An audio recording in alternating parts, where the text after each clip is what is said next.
Hello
and welcome my dear students. I am Rushali ma'am from VM Academy classes Nashik.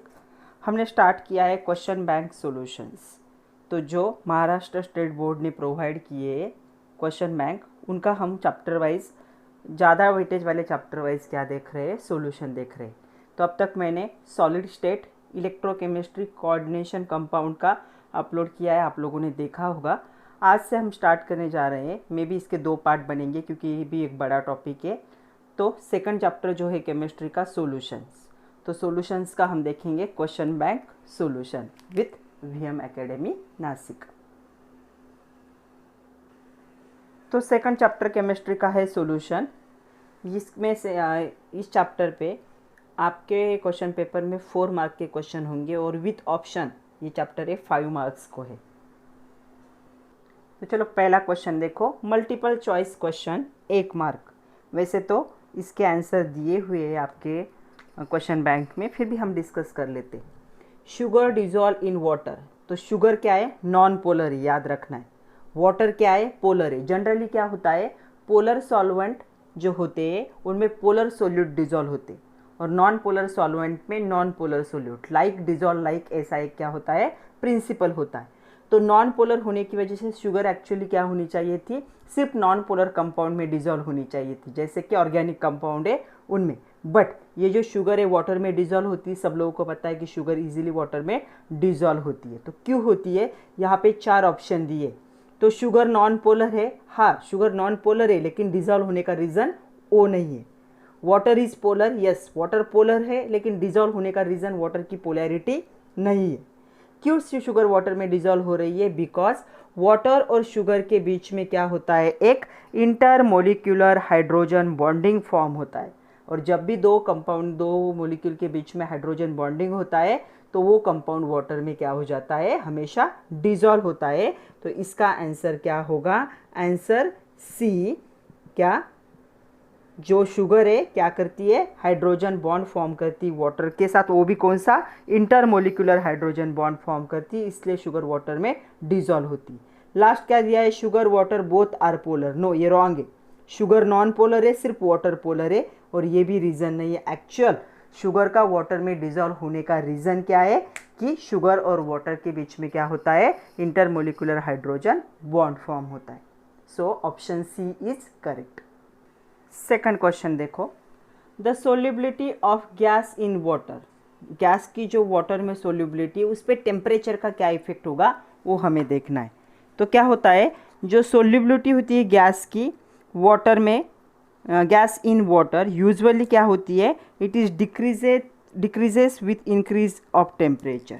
तो जैसे क्या होगा, temperature increase होगा, solubility क्या होगी, डिक्रीज होगी। तो इसका आंसर क्या होगा, ऑप्शन ए आंसर होगा। तो क्या होगा, जैसे गैस वाटर में क्या होते हैं, डिजॉल्व होते हैं, जो गैस मोलिक्यूल होते हैं लिक्विड फेज में वो क्या हो जाते, कंडेंस हो जाते। एंड द कंडेंस होने के बाद वो एक्सोथर्मिक प्रोसेस करते हैं, और एक्सोथर्मिक प्रोसेस की वजह से जो सोल्यूबिलिटी होती है गैसेस की वाटर में वो क्या होती है, डिक्रीज होती है। तो जैसे एक्सोथर्मिक रिएक्शन होगी, तो एक्सोथर्मिक रिएक्शन की वजह से गैसेस की सोल्यूबिलिटी डिक्रीज होती है, और एक्सोथर्मिक रिएक्शन कब होगी, जब टेम्परेचर इंक्रीज होगा। तो इसीलिए जब टेम्परेचर इंक्रीज होता है गैस की सोल्यूबिलिटी क्या हो जाती है, डिक्रीज होती है ड्यू टू एक्सोथर्मिक प्रोसेस। इसलिए इसका ऑप्शन होगा, option A is correct answer. Next question देखो क्या है, the units of Henry's law constant are. तो हेनरीज लॉ कांस्टेंट क्या होता है, मैं यहाँ पे आप लोगों को दिखाती हूँ, वो होता है KH। उसका फॉर्मूला क्या होगा, सोल्यूबिलिटी अपॉन प्रेशर। तो यहाँ पे सोल्यूबिलिटी का यूनिट क्या होगा, मोल पर लीटर, और प्रेशर किस में होता है, मैंने बहुत बार बताया आप लोगों को, बार में लेना है प्रेशर। तो क्या यूनिट हो जाएगा इसका, मोल पर लीटर पर क्या होगा, ये बार होगा। So this is the unit for Henrys law constant. तो देखो कौन सा ऑप्शन करेक्ट है, तो यहाँ पे ऑप्शन बी इज करेक्ट। तो आंसर क्या है, बी। आपको डिराइव करने की ज़रूरत नहीं, आपको सिर्फ याद रखना है। मैंने आप लोगों की इन्फॉर्मेशन के लिए यहाँ पे बताया कि कैसे आएगा। तो हेनरीज लॉ कांस्टेंट का यूनिट होगा mole per litre per bar. So option B is the correct option. See the next question, the colligative property of solution. तो कॉलिगेटिव प्रॉपर्टी ऑफ सोल्यूशन क्या है, तो क्या डेफिनेशन है कॉलिगेटिव प्रॉपर्टी की, देखो, the physical properties of solution that depends on number of solute. तो उन्होंने ही कहा है डेफिनेशन में, depends on number of solute particles, और उसी में मेंशन किया है नॉट ऑन देयर नेचर। तो उन्होंने कहा कि नेचर पे डिपेंड नहीं है। तो कॉलिगेटिव प्रॉपर्टी किस पे डिपेंड है, नंबर ऑफ सोल्यूट पार्टिकल पे डिपेंड है, तो उसी को कॉलिगेटिव प्रॉपर्टी कहा जाता है। तो डेफिनेशन क्या था, the physical properties of solution that depends on the number of solute particle in solution and not on their nature are called colligative properties. तो कॉलिगेटिव प्रॉपर्टी के लिए कौन सा ऑप्शन करेक्ट है, आंसर जो होगा ऑप्शन डी करेक्ट है, क्योंकि उसके डेफिनेशन में वैसा मेंशन किया है। Next question 5th number, the following solution या सॉल्वेंट भी बोला है, दोनों में से कोई भी, हैज़ मैक्सिमम वेपर प्रेशर। तो वेपर प्रेशर जो होता है, तो वेपर प्रेशर सॉल्वेंट का क्या हो जाता है, जितना ज़्यादा नॉन वोलेटाइल सोल्यूट ऐड करोगे उतना क्या होगा, डिक्रीज होगा। तो देखो यहाँ पे कॉपर सल्फेट है, नॉन वोलेटाइल सोल्यूट है ये, यहाँ पे भी कॉपर सल्फेट है, यहाँ पे भी कॉपर सल्फेट है। तो जो प्योर सॉल्वेंट होगा वाटर, उसका तो कोई वेपर प्रेशर होता ही नहीं। तो क्या होगा, जितना ज़्यादा नॉन वोलेटाइल सॉल्वेंट की क्वांटिटी बढ़ेगी उतना क्या होगा, वेपर प्रेशर कम हो जाएगा। उन्होंने पूछा है मैक्सिमम वेपर प्रेशर, तो ये तो कैंसिल ही हो गया। इन तीनों में कंपेयर करोगे तो यहाँ पे देखो 2 मोलर ऐड किया है। 2 मोलर मतलब ये जो नॉन वोलेटाइल सॉल्वेंट है उसकी क्वांटिटी ज़्यादा है, 1 मोलर में इससे थोड़ी कम होगी, और 0.5 मोलर में, तीनों में सबसे कम होगी। तो जितना ज़्यादा कॉपर सल्फेट आप ऐड करोगे उतना क्या होगा, वेपर प्रेशर रिड्यूस होगा। तो इसका आंसर क्या होगा, इसका आंसर आएगा, तो इसका आंसर होगा सी। तो आंसर सी इज करेक्ट। जितने कम अमाउंट में नॉन वोलेटाइल सॉल्वेंट प्रेजेंट होगा उतना वेपर प्रेशर सॉल्यूशन का क्या होगा, मैक्सिमम होगा। See the next question, question थोड़ा बड़ा है। According to Raoult's law, relative lowering of vapour pressure of the solution containing dissolve non volatile solute. अभी नॉन वोलेटाइल सॉल्यूट है, एक्चुअली लॉ तो किसके लिए एप्लीकेबल है, वोलेटाइल सॉल्यूट के लिए एप्लीकेबल है, नॉन वोलेटाइल सॉल्यूट के लिए ये एप्लीकेबल नहीं है। तो राउल्ट लॉ के हिसाब से क्या होगा कि इसके अकॉर्डिंग क्या होगा, नॉन वोलेटाइल सॉल्वेंट के लिए क्या होगा, it does not depends on mole fraction of the solute. Solute के मोल फ्रैक्शन पे डिपेंड नहीं होगा। क्यों? क्योंकि सोल्यूट क्या है? Non volatile. कब डिपेंड होता? अगर सोल्यूट क्या होता? होलाटाइल होता। तो लॉ भी एप्लीकेबल किसके लिए? होलाटाइल सोल्यूट के लिए एप्लीकेबल है, नॉन होलाटाइल सोल्यूट के लिए एप्लीकेबल नहीं है। तो it does not depend on mole fraction of the solute, क्योंकि सोल्यूट यहाँ पे क्या है? नॉन होलाटाइल है। तो इसका आंसर क्या होगा? Answer is C. Option C is correct for this. Next question देखो, फ्रीजिंग पॉइंट डिप्रेशन। जो फ्रीजिंग पॉइंट डिप्रेशन है कांस्टेंट, तो डिप्रेशन मतलब रिड्यूस होना। कांस्टेंट जो है सॉल्वेंट का, इसमें से क्या होगा? Freezing point depression. तो क्या होता है फ्रीजिंग पॉइंट डिप्रेशन कांस्टेंट? उसे हम डिनोट करते हैं डेल्टा टीएफ से। तो हमने जब देखा था फ्रीजिंग पॉइंट डिप्रेशन, तब हमने उसी में देखा था कि freezing point depression directly proportional to the molarity of solution. तो स्टेटमेंट में दिया है कि क्या होगा? वो डायरेक्टली प्रोपोर्शनल होगा ये फ्रीजिंग पॉइंट। तो ये क्या होता है? Directly proportional to the molarity of solution. So इसका आंसर होगा ऑप्शन बी। क्यों? क्योंकि फ्रीजिंग पॉइंट डिप्रेशन का ही मीनिंग है ये क्या होगा? किसके प्रोपोर्शन में होगा? डायरेक्टली प्रोपोर्शनल होगा मोलैरिटी ऑफ सॉल्यूशन। तो बाकी सारे ऑप्शन क्या है? रॉन्ग है। तो इसका सही आंसर होगा option B. See the next question 8 number, which of the following statement is correct for 0.1 molar urea and 0.1 molar sucrose. अभी देखो दोनों का जो कॉन्सेंट्रेशन है वो सेम है, 0.1 0.1। तो ऐसे सॉल्यूशन को एक दूसरे के आइसोटोनिक सॉल्यूशन कहा जाता है। और जब सॉल्यूशन आइसोटोनिक होते हैं तो दोनों का ऑस्मोटिक प्रेशर क्या होता है? सेम होता है। तो इसका आंसर होगा डी। तो इसका कौन सा ऑप्शन करेक्ट है? Option D. Why? Because they are isotonic. Isotonic क्यों है? दोनों का कॉन्सेंट्रेशन सेम है, इसलिए दोनों सॉल्यूशन आइसोटोनिक होंगे। और जब आइसोटोनिक होते हैं तो दोनों का ऑस्मोटिक प्रेशर क्या होता है? सेम होता है। किसी का ज़्यादा किसी का कम नहीं हो सकता। यहाँ तो उन्होंने बोल दिया कि आइसोटोनिक नहीं है यूरिया के साथ। तो कॉन्सेंट्रेशन सेम मतलब क्या होंगे? आइसोटोनिक होंगे। और जब आइसोटोनिक सॉल्यूशन होते हैं दोनों का ऑस्मोटिक प्रेशर क्या होता है? सेम होता है। इसलिए ऑप्शन डी क्या होगा? Correct option. Next question 9 number, the Henrys law constant. तो देखो न्यूमेरिकली ये हमें सॉल्व करना है। क्या क्या दिया है देखते हैं। तो सबसे पहले क्या दिया है देखो, हेनरीज लॉ कांस्टेंट, इसे डिनोट किया जाता है बाय के एच। क्या दिया है वो? यहाँ पे 6.7 इंटू 10⁻⁻⁴ मोल पर लीटर दिया है। सोल्युबिलिटी मतलब हमें एस फाइंड आउट करना है। और यहाँ पे क्या दिया है? पार्शियल प्रेशर दिया है, मतलब पी दिया है। कितना दिया है? 0.65 बार। ओके। क्या फॉर्मूला है हेनरीज लॉ कांस्टेंट का? फॉर्मूला है के एच इज इक्वल टू क्या था? S upon P. तो एस के लिए क्या हो जाएगा? ये के एच पी हो जाएगा। ओके। Put the value. हमें ये क्या करना है? एस सोल्युबिलिटी कैलकुलेट करनी है। तो क्या वैल्यू है? के एच की वैल्यू क्या दी उन्होंने? 6.7 इंटू 10⁻⁻⁴ और p की वैल्यू कितनी? 0.65। मल्टीप्लिकेशन करोगे तो आपको यहाँ पे आंसर मिलेगा 4.355 इंटू 10⁻⁻⁴। तो ये इसका आंसर होगा। यूनिट होगा मोल पर लीटर। तो देखो कौन सा ऑप्शन करेक्ट है कैलकुलेशन के हिसाब से? This option is correct. So इसका आंसर क्या होगा? Option A. तो क्या करना है? वैल्यू दिए, सिर्फ पुट करने, कैलकुलेशन करना है, एकदम इजी। हेनरीज लॉ कांस्टेंट का फॉर्मूला देखो, सोल्युबिलिटी निकालनी है, प्रेशर दिया है, लॉ कांस्टेंट दिया है, तो हमने सोल्युबिलिटी निकाली 4.355 into 10⁻⁻⁴। So option A is correct. Next देखो, हमें देखने questions for the 1 mark, very short answer question. तो पहला क्वेश्चन देखो क्या है? What is hypertonic solution? Hyper मतलब हाई, ऐसे याद रखना है। ओके। अगर आपके पास दो सॉल्यूशन है जिनका ऑस्मोटिक प्रेशर अनइक्वल है, मतलब सेम नहीं है। क्यों सेम नहीं है? क्योंकि दोनों का कॉन्सेंट्रेशन सेम नहीं है। जब दोनों का कॉन्सेंट्रेशन सेम होता है, अभी हमने एक एग्जांपल देखा यूरिया और सुक्रोज का, अगर दोनों का कॉन्सेंट्रेशन सेम हुआ तो उनका ऑस्मोटिक प्रेशर भी क्या होता है, सेम होता है। यहाँ पे क्या है, अनइक्वल है, क्यों, क्योंकि दोनों का कॉन्सेंट्रेशन सेम नहीं होगा, तो एक का कॉन्सेंट्रेशन ज़्यादा होगा और एक का कम होगा। तो यहाँ पे जिसका कॉन्सेंट्रेशन ज़्यादा होगा जिस सॉल्यूशन का, उसका ऑस्मोटिक प्रेशर भी क्या होता है, हायर होता है, उसे क्या कहा जाता है, हाइपरटोनिक सॉल्यूशन।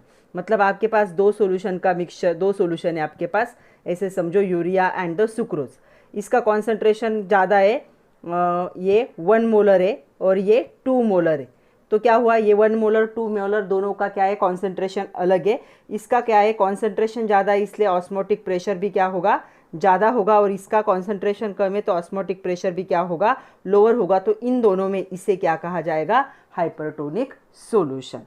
मतलब दो सॉल्यूशन के मिक्सचर में जिनका ऑस्मोटिक प्रेशर अनइक्वल होता है, जिस सॉल्यूशन का कॉन्सेंट्रेशन ज़्यादा होगा उसी सॉल्यूशन का जो ऑस्मोटिक प्रेशर होता है वो हायर होता है, और उसी सॉल्यूशन को क्या कहा जाता है, हाइपरटोनिक। हाइपर मतलब हाई, ऐसे याद रखो, ऑस्मोटिक प्रेशर हाई, मोर कॉन्सेंट्रेशन, कॉन्सेंट्रेशन ज़्यादा होगा, ऑस्मोटिक प्रेशर भी ज़्यादा होगा, तो उसे कहेंगे हाइपरटोनिक सॉल्यूशन।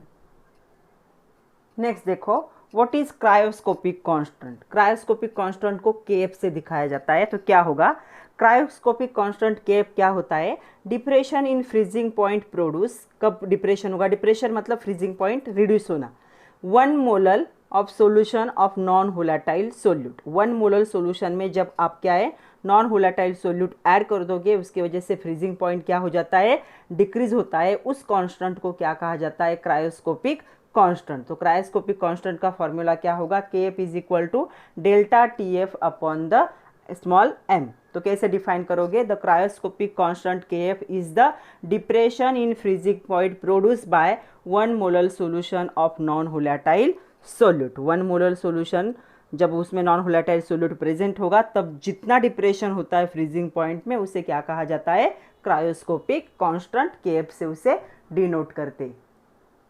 नेक्स्ट क्वेश्चन देखो, third, right the effect of dissolution of non volatile solute on the freezing point of solvent. तो जैसे ही नॉन वोलेटाइल सॉल्वेंट आप ऐड कर दोगे तो फ्रीजिंग पॉइंट क्या हो जाएगा, रिड्यूस होगा, डिक्रीज होगा, तो क्या होगा, लोअर होगा। हमेशा याद रखना है, जो सॉल्यूशन का फ्रीजिंग पॉइंट होता है, जैसे ही उसमें आप नॉन वोलेटाइल सोल्यूट को ऐड कर देते हो, जो एक्चुअल है उससे क्या हो जाएगा, लोअर हो जाएगा। जो प्योर सॉल्वेंट का फ्रीजिंग पॉइंट था उससे लोअर हो जाएगा because of presence of non volatile solute. तो आपको याद रखना है क्या इफेक्ट होगा, डिक्रीज होगा या लोअर होगा देन द प्योर सॉल्वेंट। जैसे ही नॉन वोलेटाइल सोल्यूट ऐड होगा, जो प्योर सॉल्वेंट है उसका फ्रीजिंग पॉइंट क्या हो जाएगा, लोअर होगा। नेक्स्ट क्वेश्चन देखो, write the expression for relative lowering of vapour pressure. Expression सिर्फ लिखना है, फॉर्मूला। तो relative lowering in vapour pressure is equal to क्या होगा, delta P upon P01 is equal to P01 minus P1 upon P01। यहाँ पे P01 क्या होगा, vapour pressure of pure solvent, और P1 क्या होगा, वेपर प्रेशर ऑफ सॉल्यूशन। तो आपको क्या करना है, ये जो फॉर्मूला है एक्सप्रेशन लिखना है फॉर 1 मार्क। नेक्स्ट क्वेश्चन देखो, स्टेट राउल्ट्स लॉ। तो सिर्फ स्टेटमेंट लिखना है, लॉस, प्रिंसिपल, डेफिनेशन आप लोगों को पता है, एज इट इज़ लर्न करने आप लोगों को। तो क्या होगा, the Raoult's law states that partial vapour pressure, तो पार्शियल VP मतलब वेपर प्रेशर है, vapour pressure of any volatile component of solution is equal to vapour pressure of pure component multiplied by mole fraction. तो यहाँ पे देखो P1 क्या है, यहाँ पे partial pressure of the any volatile component, P01 क्या है, यहाँ पे ये है vapour pressure of pure component, and X1 is the mole fraction. तो प्योर कंपोनेंट का जो वेपर प्रेशर होगा उससे मोल फ्रैक्शन से मल्टीप्लाई करोगे उस कंपोनेंट के, तो आपको क्या मिलेगा, यहाँ पे जो है partial vapour pressure volatile component का मिलेगा। यही राउल्ट्स लॉ का क्या है, स्टेटमेंट है। तो आपको स्टेटमेंट लिखना है, और ये लिखा तो अच्छी बात है। नेक्स्ट क्वेश्चन देखो, स्टेट हेनरीज लॉ। तो दो लॉ है, दोनों में से एक एग्जाम में हमेशा आएगा, दोनों भी बहुत इंपॉर्टेंट है। तो क्या स्टेटमेंट है इस लॉ का, the law states that the solubility को कैपिटल S से यहाँ पे क्या किया जाता है, denote, solubility of gas in liquid is directly proportional to pressure, P for pressure of the gas over the solution. Solution के सरफेस पे जो प्रेशर होगा, सोल्युबिलिटी उस प्रेशर के क्या होगी, प्रोपोर्शन। जितना ज़्यादा प्रेशर उतना सोल्युबिलिटी का रेट क्या होगा, ज़्यादा होगा। तो ये प्रोपोर्शनलिटी का साइन निकालने के लिए क्या किया, कांस्टेंट लिया। इसे कहा जाता है हेनरीज लॉ कांस्टेंट। तो यहाँ पे एस क्या होगा, S is the solubility of gas. तो एस क्या है, सोल्युबिलिटी है, सोल्युबिलिटी। इसका क्या होगा यूनिट, इसका यूनिट होगा मोल पर लीटर। एक न्यूमेरिकल ऐसा हम सॉल्व कर चुके। ओके, पी क्या है यहाँ पे, P is the pressure, pressure on the gas in bar, and के एच इज द कांस्टेंट। इसी को कहा जाता है हेनरीज लॉ कांस्टेंट। तो क्या सोल्युबिलिटी क्या होगी, किसके प्रोपोर्शन में होगी, गैस के सरफेस पे जितना ज़्यादा प्रेशर होगा उसके क्या होगी, डायरेक्टली प्रोपोर्शनल होगी। तो स्टेटमेंट और ये लिखना ज़रूरी। नेक्स्ट क्वेश्चन देखो, what type of solution exhibit positive deviation from Raoult's law. तो राउल्ट्स लॉ का पॉजिटिव और निगेटिव दो टाइप के डेविएशन थे, हमने देखे ग्राफ भी। तो क्या होगा, आपको याद रखना है, द सॉल्यूशन, ऐसा solution in which solute solvent intermolecular attraction, जो इंटरमोलिकुलर अट्रैक्शन होता है सोल्यूट और सॉल्वेंट का, ये क्या होना चाहिए, वीक होना चाहिए then those of solute solute and the और सॉल्वेंट सॉल्वेंट मोलिकुलर इंटरेक्शन। तो क्या होगा, राउल्ट्स लॉ का पॉजिटिव डेविएशन कब आएगा, जब सोल्यूट सॉल्वेंट का इंटरेक्शन क्या होगा, वीक होगा, सोल्यूट सोल्यूट से या सॉल्वेंट सॉल्वेंट से, तब ये पॉजिटिव डेविएशन दिखा सकता है। इसका एग्जाम्पल है इथेनॉल प्लस एसीटोन या कार्बन डाइसल्फाइड प्लस एसीटोन। तो ये दोनों सॉल्यूशन का जो मिक्सचर है, इनका क्या होता है, सोल्यूट सॉल्वेंट का इंटरेक्शन क्या होता है, वीक होता है, सोल्यूट सोल्यूट का ज़्यादा होगा या सॉल्वेंट सॉल्वेंट का ज़्यादा होता है, तब दोनों क्या दिखाते हैं, positive deviation from Raoult's law. तो आपको सिर्फ याद रखना है, अगर पॉजिटिव डेविएशन चाहिए राउल्ट्स लॉ में, तो सोल्यूट सॉल्वेंट का जो इंटरमोलिकुलर अट्रैक्शन होगा वो क्या होना चाहिए, वीक होना चाहिए। नेक्स्ट क्वेश्चन देखो, what is the enthalpy change and volume change of mixing of to components forming an ideal solution. तो जो आइडियल सॉल्यूशन जब बनता है तब ना ही एंथैल्पी चेंज होना चाहिए और ना ही वॉल्यूम चेंज होना चाहिए, मतलब दोनों भी जीरो होंगे तब भी आइडियल सॉल्यूशन का फॉर्मेशन हो सकता है। तो कैसे होगा, देखो पहला हम देखते हैं कि एंथैल्पी चेंज का। तो क्या होगा, तो जब क्या होगा, आइडियल सॉल्यूशन फॉर्म होता है, आइडियल सॉल्यूशन जब फॉर्म होगा तो यहाँ पे हीट ना ही इवॉल्व होती है ना ही एब्सॉर्ब्ड होती। तो हीट इवॉल्व भी नहीं होगी और एब्सॉर्ब भी नहीं होगी जब दो कंपोनेंट क्या होंगे, आइडियल सॉल्यूशन को फॉर्म करेंगे एक दूसरे में मिक्स होके। तो यहाँ पे जो एंथैल्पी ऑफ मिक्सिंग होगा वो कितना होगा, जीरो, क्योंकि क्या है, हीट तो एब्सॉर्ब भी नहीं हुई और इवॉल्व भी नहीं हुई, तो हीट का चेंज भी कुछ नहीं होगा। तो जितना रिएक्टेंट के टाइम पे था उतना ही प्रोडक्ट के टाइम पे हीट यहाँ पे ना ही एब्सॉर्ब हुई है ना ही इवॉल्व हुई है। तो यहाँ पे जो एंथैल्पी मिक्सिंग होगा चेंज वो कितना होगा, जीरो। तो हम लिख सकते हैं डेल्टा एच मिक्सिंग जो होगा वो क्या होगा, जीरो होगा। मीन्स नो हीट एब्सॉर्ब और evolved when two components are mixed together and form the ideal solution। Same होगा फॉर द वॉल्यूम चेंज के लिए भी। वॉल्यूम चेंज में भी क्या होगा, नो वॉल्यूम चेंज। तो हम लिख सकते हैं यहाँ पे हीट के जैसे, no volume change when two components forming the ideal solution on mixing. तो चलो उसे भी देख लेते हैं। तो देखो ऐसे लिख सकते हैं हम उसके लिए, there is no volume change when two components forming an ideal solution are mixed. तो दो सॉल्यूशन जो आइडियल सॉल्यूशन बना रहे हैं, दो कंपोनेंट, वो उनका क्या है, वॉल्यूम में क्या है, कोई भी चेंज नहीं होना चाहिए, तभी वो क्या है, आइडियल सॉल्यूशन बना सकती है। इसका मीनिंग ये होगा, volume of ideal solution is equal to sum of volume of the two component जिनको मिक्स किया है। तो यहाँ पे डेल्टा जो होगा मिक्सिंग वॉल्यूम क्या होगा, जीरो होगा। मतलब सपोज आपने एक्स और वाई को क्या कर दिया है, मिक्स किया और आपका जेड कंपोनेंट बना। जेड क्या है, आइडियल सॉल्यूशन है। तो आपका एक्स सपोज आपने 1 ग्राम लिया था, ये 2 लिया था, वॉल्यूम होगा। तो 1 लीटर लिया था, ये 2 लीटर था, तो आपका जेड कितना लीटर फॉर्म होना चाहिए, 3 लीटर फॉर्म होना चाहिए। तो वॉल्यूम में कोई भी चेंज नहीं होगा, जितना क्या होगा, दो कंपोनेंट जो मिक्स हो रहे हैं उनका वॉल्यूम था उतना ही आइडियल सॉल्यूशन का volume, means no change in volume होना चाहिए। तो दोनों का आंसर क्या होगा, जीरो। नेक्स्ट देखो, न्यूमेरिकल सॉल्व करना है। The vapour pressure of pure liquid A and B is given. तो ए को हम सॉल्यूशन मतलब फर्स्ट कंपोनेंट कहेंगे और बी को हम सेकंड कंपोनेंट कहेंगे। तो चलो सबसे पहले गिवन क्या क्या दिया है वो देख लेते। तो पूरा न्यूमेरिकल देखो। The vapour pressure of pure liquid A and B are 0.6 bar and 0.933 bar respectively at certain temperature. What is the mole fraction? Mole fraction means हमें क्या करना है यहाँ पे, mole fraction of the solute हमें क्या करना है, फाइंड आउट करना है। तो मोल फ्रैक्शन हमें दोनों के चाहिए, मोल फ्रैक्शन। तो मोल फ्रैक्शन, मोल जो होगा फ्रैक्शन मतलब x2 हमें क्या करना है, कैलकुलेट करना है। ओके, क्या क्या दिया है देखो। यहाँ पे सॉल्यूशन 1 को हम कहेंगे P01, कितना दिया है ये 0.933 बार। ओके, 2 दिया है, 1 क्या है, P01 क्या है 0.600 बार है। ओके, इसे 1 कहो, इसे 2 कहो, तो ये 1 का हो जाएगा और ये 2 का हो जाएगा वेपर प्रेशर। उसके बाद क्या दिया है देखो, यहाँ पे vapour pressure of the mixture दिया है। तो मिक्सचर मतलब क्या दिया है, P दिया है। मिक्सचर का हमेशा P होता है, कितना है 0.8 बार। हमारे पास ये फॉर्मूला है। तो चलो वैल्यू पुट करते और कैलकुलेट करते।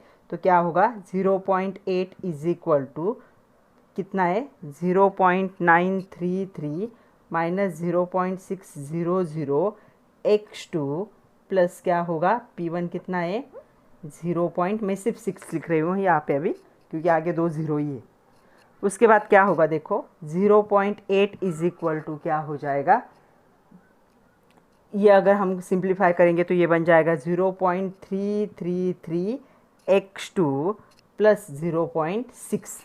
तो ये प्लस इस साइड में लाते हैं 0.333 x2 is equal to 0.8 minus 0.6। तो ये कितना हो जाएगा 0.2 हो जाएगा। Okay, so x2 is equal to 0.2 upon 0.333।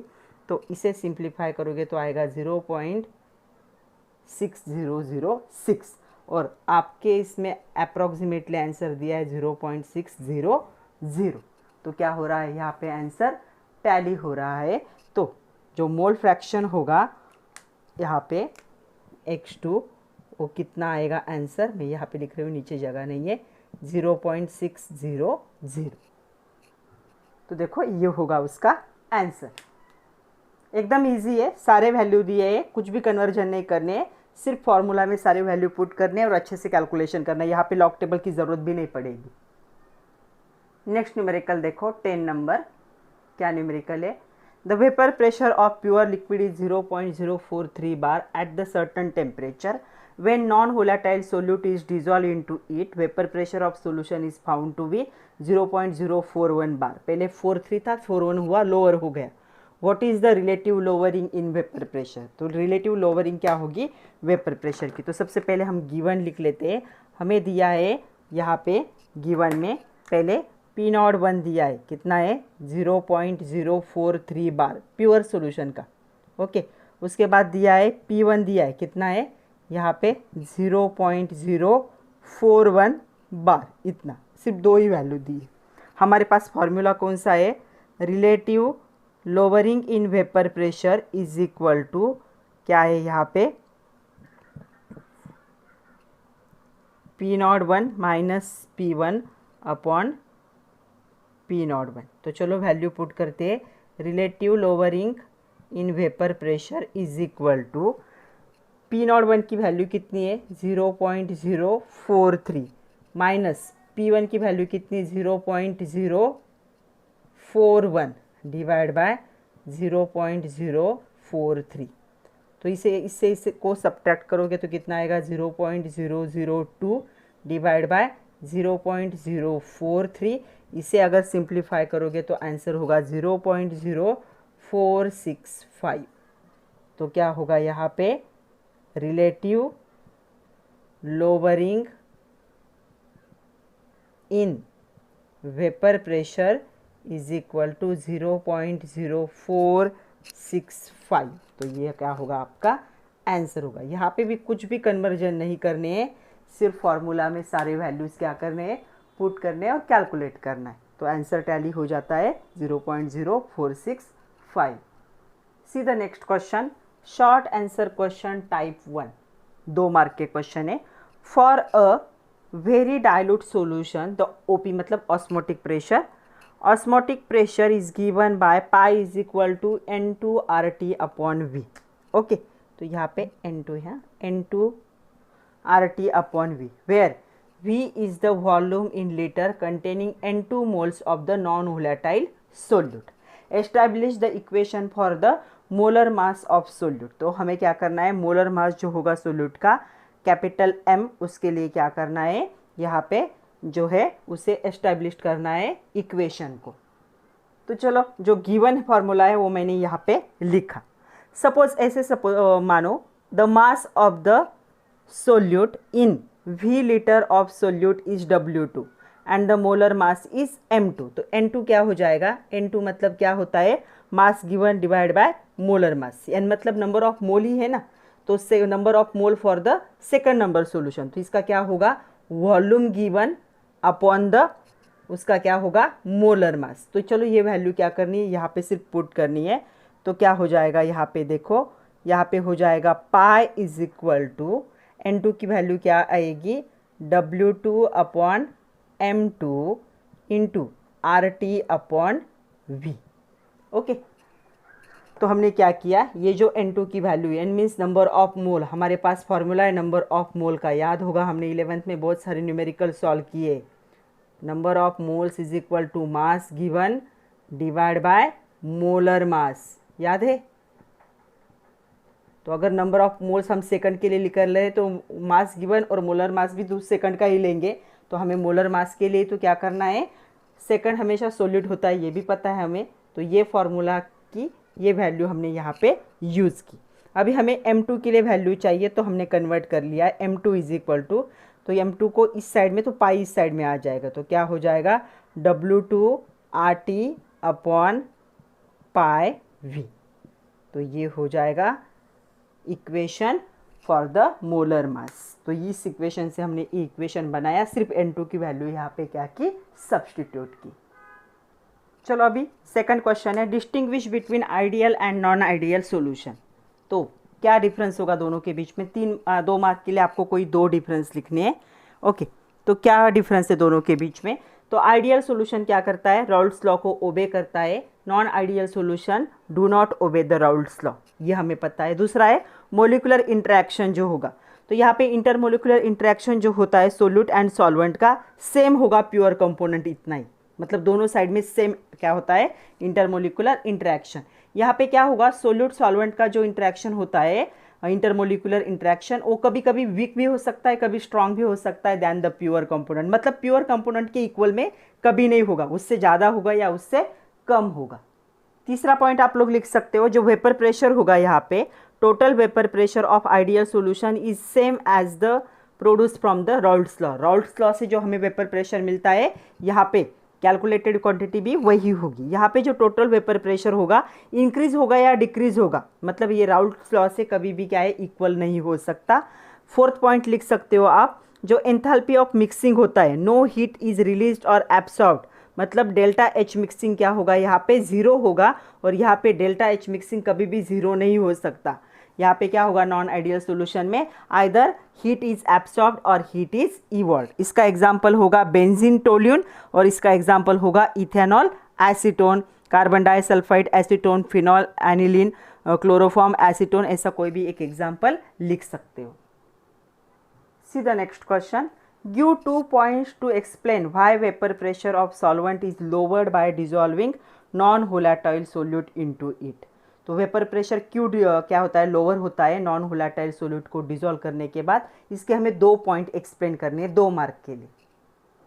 तो देखो इसका आंसर कैसे होगा, यहाँ पे थेरोटिकल है इसलिए मैंने लिखा नहीं, समझ लो अच्छे से। 2 पॉइंट एक्सप्लेन करने, टेक्स्ट बुक में भी दिए ये दोनों पॉइंट। तो क्या है देखो, वही क्वेश्चन है। तो पहला पॉइंट क्या होगा, जो वेपर प्रेशर होगा लिक्विड का, वो किस पे डिपेंड होता है, the S which the molecule escape from the surface of liquid. Liquid के सरफेस से कितने मोलिक्यूल एस्केप होते हैं, मतलब लिक्विड को छोड़ के हवा में चले जाते हैं, उस पर डिपेंड होगा। जैसे ही नॉन वोलेटाइल सॉल्यूट को हम डिजोल्व करते हैं सॉल्वेंट में, some of the surface molecules of the solvent are replaced by the non volatile. तो सरफेस के कुछ जो पार्टिकल होंगे वो क्या होंगे, नॉन वोलेटाइल सॉल्यूट क्या कर लेगा, उसे उनको रिप्लेस कर लेगा, मतलब वो नीचे चले जाएंगे, उनके ऊपर नॉन वोलेटाइल पार्टिकल आ जाएंगे in the solvent. And some of the surface molecules of solvent are replaced by non-volatile solute molecule and the solute molecule do not contribute to vapor pressure above the solution। तो solution के above vapor pressure को क्या है, contribute नहीं कर पाएंगे। तो कैसे, एक बार थोड़ा सा डायग्रामेटिकली भी देखो। तो सपोज एक क्या है, एक ऐसा टैंक था जिसमें क्या था, सॉल्यूशन था। तो ये जो ऊपर के सरफेस के पार्टिकल ये क्या हो रहे थे, धीरे धीरे सरफेस को छोड़ के जा रहे थे। आपने क्या कर दिया, यहाँ पे नॉन वोलेटाइल जो है सॉल्वेंट इसे ऐड कर दिया। नॉन वोलेटाइल का मीनिंग है जो हवा में उड़ नहीं सकता। तो जैसे ये पार्टिकल आएंगे तो ये पार्टिकल ऐसे कहीं कहीं पे क्या हो जाएंगे, जो हमारे पुराने वोलेटाइल पार्टिकल थे उनको रिप्लेस करेंगे। ओके, तो ये ऊपर आया तो ये नीचे का जो पार्टिकल ये हवा में एस्केप नहीं हो सकता, नहीं ऊपर नहीं जा सकता। तो इन पार्टिकल ने क्या कर लिया, उनको कवर कर लिया ऊपर से, इसीलिए क्या हुआ, वेपर प्रेशर क्या हुआ, एक्चुअल से क्या हुआ, लोअर हुआ। ये पहला पॉइंट है। सेकंड क्या है देखो, the number of solvent molecule available for vaporisation, जितने सॉल्वेंट मोलिक्यूल अवेलेबल थे वेपोराइजेशन के लिए per unit surface area of solution is less than the number of surface of the pure solvent. Non volatile add करने से जितने पहले क्या है वेपोराइजेशन हो सकता था वो क्या हो जाएगा, अभी रिड्यूस होगा। इसका रिजल्ट क्या होगा, जो सॉल्वेंट मोलिक्यूल थे at the surface of the solution vaporise at the slower rate that of the pure solvent. तो क्या होंगे, वो स्लो रेट से क्या होंगे, प्योर सॉल्वेंट जो प्योर सॉल्वेंट है उससे बाहर निकलेंगे। तो यहाँ पे क्या होगा, इसका result lowering in vapour pressure. तो इस क्वेश्चन का आंसर आप ये 2 पॉइंट लिख सकते हो। नेक्स्ट क्वेश्चन देखो, calculate total number of moles after dissociation of 0.1 molar KCl। तो चलो पहले KCl के लिए देखते हैं, KCl का डिसोसिएशन कैसे होगा, K plus plus Cl minus. तो यहाँ पे 1 था, यहाँ पे भी 1 है, यहाँ पे भी 1 है। तो ये 0.1 मोलर था, तो ये भी 0.1 मोल बनेगा और ये भी 0.1 मोल बनेगा, क्योंकि स्टोइचोमेट्रिक कोएफिशिएंट क्या है, सेम है। तो यहाँ पे सॉल्यूशन का कितना आएगा, टोटल पार्टिकल्स इन सॉल्यूशन। तो टोटल पार्टिकल्स इन सॉल्यूशन, कितने सॉल्यूशन में पार्टिकल हुए देखो, 2 पार्टिकल है, 0.1 प्लस 0.1 कितने हुए, 0.2 मोल। ओके, कैपिटल M लिखती हूँ मैं सिर्फ। ओके, उसके साथ दूसरा उन्होंने बोला है 0.5 molar of the aluminium sulphate. Aluminium sulphate का फॉर्मूला क्या है, Al2SO4 थ्राइस। इसका डिसोसिएशन कैसे होगा देखो, twice of Al3 plus ion form होंगे एंड यहाँ पे क्या होगा, 3SO4 2 माइनस आयन फॉर्म होंगे। इसका कितना था, 0.5 था। ओके, इसका आई थिंक 0.05 दिया है, 0.05 दिया है, मैंने एक पॉइंट नहीं लिखा, 0.05। तो अभी 0.05 यहाँ पे क्या है, इसका कोएफिशिएंट 2 इंटू 0.05 मतलब ये कितना हो जाएगा, 0.1। और यहाँ पे 3 इंटू 0.05 मतलब ये कितना हो जाएगा, 0.15 मोलर। क्यों, देखो यहाँ पे कोएफिशिएंट क्या था, 1 था, यहाँ पे 2 है तो इसका डबल होगा, यहाँ पे 3 है तो ट्रिपल होगा। तो टोटल पार्टिकल्स इन सॉल्यूशन कितने हो जाएंगे, यहाँ पे 0.1 प्लस 0.15 तो ये कितने हो जाएंगे, 0.25। इतने क्या होंगे, पार्टिकल प्रेजेंट होंगे सॉल्यूशन में। अभी हमें क्या पूछा है उन्होंने, इतना तो कैलकुलेट करने के लिए बोला है, hence decide which of the 2 solution will have higher freezing point. तो इन दोनों वैल्यू से बताना है हमें कि किसका क्या होगा, हायर फ्रीजिंग पॉइंट होगा, फ्रीजिंग पॉइंट डिप्रेशन होगा। तो जितने ज़्यादा सोल्यूट पार्टिकल्स होंगे उतना क्या होता है, हायर फ्रीजिंग पॉइंट डिप्रेशन। तो ये नंबर ऑफ हमने जो निकाला ये क्या है, एक्चुअल सोल्यूट पार्टिकल, ये किस में होंगे, मोल्स में होंगे। तो देखो जिसके जितने ज़्यादा क्या होंगे सोल्यूट के पार्टिकल होंगे उतना क्या होगा, फ्रीजिंग पॉइंट डिप्रेशन। तो यहाँ पे 0.2 मोल है, यहाँ पे 0.25 मोल है, तो कौन हायर दिखाएगा, Al2SO4 थ्राइस क्या दिखाएगा, हायर फ्रीजिंग पॉइंट डिप्रेशन। क्यों, क्योंकि उसके सोल्यूट के पार्टिकल ज़्यादा है और इसके क्या है, कम है। नेक्स्ट देखो न्यूमेरिकल ही है।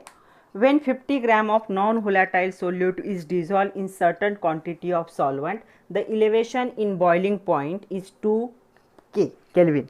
What will be the elevation of boiling point when 30 gram of the solute is dissolved in the same amount of the same solvent? तो ऐसा पूछा है। तो हमारे पास फॉर्मूला कौन सा है, हमारे पास फॉर्मूला है Kb is equal to M2 delta TB W2। यहाँ पे दो कंडीशन दिए, ओके। तो यहाँ पे W1 1000 W2 और दूसरा क्या होगा फॉर्मूला KB के लिए, फॉर्मूला क्या होगा देखो, यहाँ पे क्या होगा, M2 डैश करेंगे हम, दो सॉल्यूशन है, दो कंडीशन है, M2 dash delta TB dash W1 dash, और यहाँ पे क्या है 1000 वैसे ही रहेगा और W2 डैश।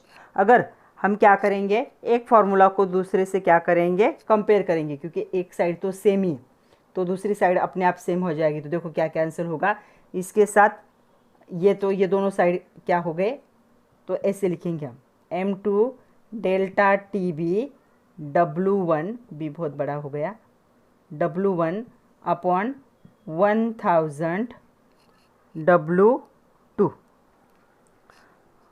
ओके।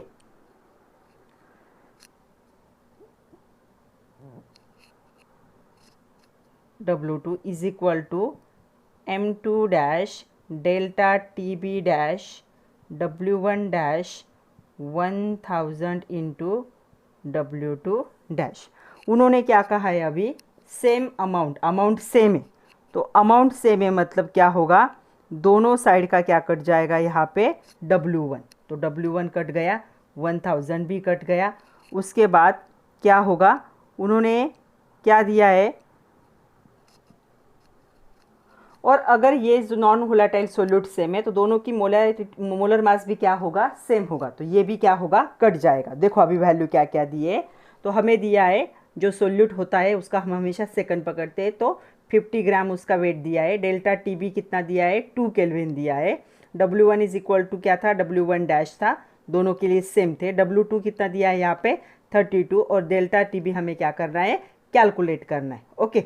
तो यहाँ से हमें क्या फॉर्मूला मिलेगा, यहीं पे लिख रही हूँ मैं, delta TB upon W2 is equal to delta TB dash upon W2 dash. इसमें से हमें ये कैलकुलेट करना है, बाकी तीनों वैल्यू हमें पता है। तो चलो यहाँ पे मैं वैल्यू पुट कर रही हूँ, तो क्या वैल्यू होगी, डेल्टा TB कितना दिया है, 2 दिया है, W2 कितना है यहाँ पे 50 है, ओके। डेल्टा TB हमें क्या करना है, डेल्टा TB क्या करना है, डैश कैलकुलेट करना है, और W2 कितना है 30। तो डेल्टा TB डैश के लिए ये फॉर्मूला क्या हो जाएगा, ये क्या हो जाएगा फिर 2 इंटू 30 डिवाइड बाय 50, ओके। तो इसे सिंप्लीफाई करोगे तो आपको कितना मिलेगा, 1.2 केल्विन। तो डेल्टा TB डैश कितना होगा, 1.2 केल्विन इतना होगा। सो क्या आएगा, elevation in boiling point for 30 gram of solute dissolve in same amount कितना होगा, 1.2 केल्विन। अभी देखो न्यूमेरिकल को अच्छे से समझो, क्या है यहाँ पे, सारे कंडीशन सेम है, सिर्फ क्या है क्वांटिटी वेरी हुई है। यहाँ पे क्या है, नॉन वोलेटाइल सोल्यूट भी सेम है, वॉल्यूम भी सेम है, सब सेम है, सिर्फ क्या हुआ है क्वांटिटी चेंज। पहले की कंडीशन में क्या किया, 50 ग्राम नॉन वोलेटाइल सॉल्वेंट डिजोल्व किया, तब इलेवेशन इन बॉइलिंग पॉइंट कितना आया, 2 केल्विन। दूसरे टाइम पे 50 की जगह पे 30 ग्राम कर रहे हैं और पूछ रहे हैं कि कितना इलेवेशन आएगा, इसलिए हमने फर्स्ट कंडीशन के लिए ये लिखा, सेकंड कंडीशन के लिए ये लिखा, फिर दोनों का KB तो कांस्टेंट है, एक ही टाइप का सॉल्यूशन है, नॉन वोलेटाइल सोल्यूट है, तो KB दोनों का सेम है, तो क्या किया हमने, इन दोनों को इक्वल किया। अगर नॉन वोलेटाइल सोल्यूट सेम है तो उसका क्या मोलर मास सेम होगा, वो कट जाएगा।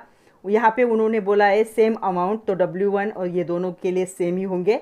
ये कट गए, 1000 कट गया, तो क्या रह गया? सिर्फ delta TB means elevation in boiling point at first condition, W2 at first condition and delta TB at second condition, मतलब elevation in boiling point second condition जो कैलकुलेट करना है, और 30 ग्राम उसका वेट दिया है। तो हमने क्या किया, वो वैल्यू पुट किए और हमें कितना मिला? 1.2 केल्विन। तो आज के लिए इतना ही था बच्चों। हमने 3 क्वेश्चन देखे, मल्टीपल चॉइस क्वेश्चन 1 मार्क के, very short answer question 1 mark के, और शॉर्ट आंसर क्वेश्चन का टाइप 1 देखा हमने 2 मार्क का। अभी हमारे 2 क्वेश्चन बाकी है, शॉर्ट आंसर क्वेश्चन टाइप 2 जो 3 मार्क्स के, और लॉन्ग आंसर क्वेश्चन 4 मार्क्स के। उसके लिए मैं नेक्स्ट वीडियो बनाऊंगी। आप लोग ये वीडियो अच्छे से देखो। ये थोड़ा सा ट्विस्टेड चैप्टर है क्योंकि इसमें बहुत सारे ऐसे क्वांटिटीज़ है जो आपको याद रखने पड़ते हैं, तो अच्छे से इसे लर्न करो, और इसके साथ साथ एक्सरसाइज के क्वेश्चन भी करोगे तो आपको अच्छे मार्क्स मिलेंगे। सो सेकंड पार्ट में देखेंगे रिमेनिंग क्वेश्चन। तब तक के लिए अच्छे से पढ़ो। Thank you very much my dear students.